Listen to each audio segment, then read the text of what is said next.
Apa yang menyebabkan ada beberapa jasad orang meninggal masih utuh walau sudah lama meninggal, dan ada juga yang sudah sangat rusak walau baru beberapa jam dikuburkan?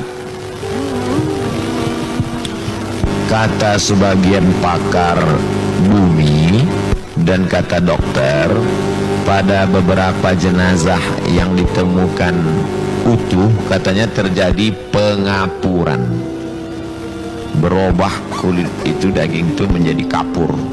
Cacing tidak mau makan kapur. Yang mau makan kapur itu Dinas Pendidikan Nasional. Cacing tak mau makan kapur karena itu bukan makanan dia. Itu alasan logisnya dari beberapa dokter yang saya baca, ditemukan beberapa jenazah yang tidak hancur dimakan cacing tanah. Tapi dalam hadis Nabi, inna salatakum ma'rudatun alayya, salawat kalian akan dibawa ke makamku. Hadis sahih.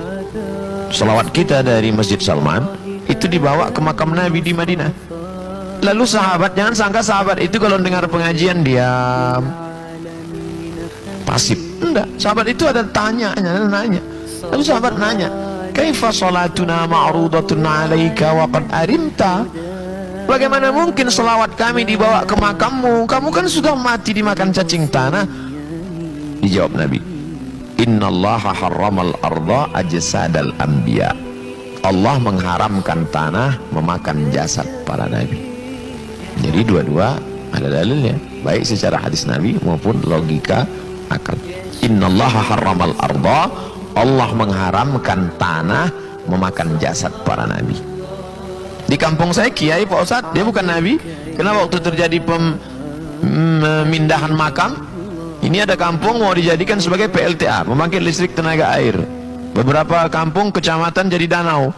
Lalu kemudian Bapak Kades pengumuman makam kakeknya, mbahnya supaya dipindahkan, supaya jangan sampai nanti mau Ramadan ziarahnya ke danau.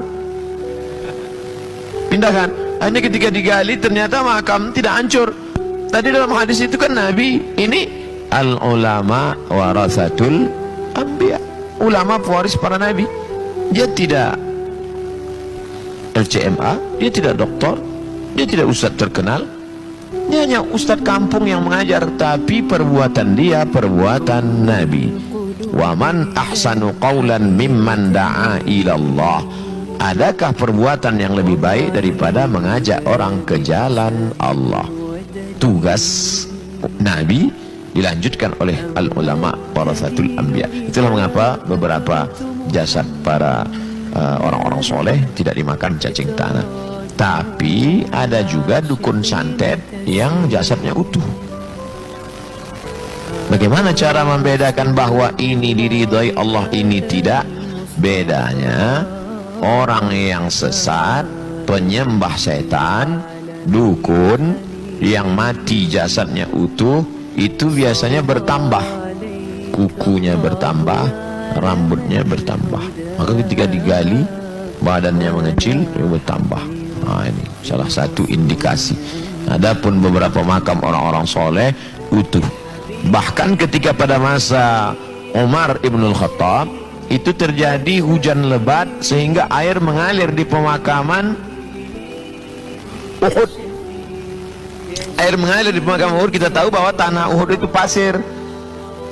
Lalu kemudian karena air mengalir deras, keluar kaki Hamzah bin Abdul Muttalib dalam keadaan masih meneteskan darah basah. Lalu kemudian Umar bin Khattab memerintahkan sahabat supaya menimbun lagi kembali, dikhawatirkan menimbulkan fitnah. Sebenarnya itu skenario Allah mau menunjukkan bukti ayat, wala taqulu liman yuqtalu fi sabilillahi amwat. Jangan kau katakan mereka mati. Dua, bal ahya, mereka hidup, walakin la tash'urun, kamu tak dapat merasakan kehidupan mereka. Ayat yang kedua, bal ahya, mereka hidup, inda rabbihim yurzaqun, mereka mendapatkan rezeki yang tak putus dari Allah subhanahu wa ta'ala. Wallah.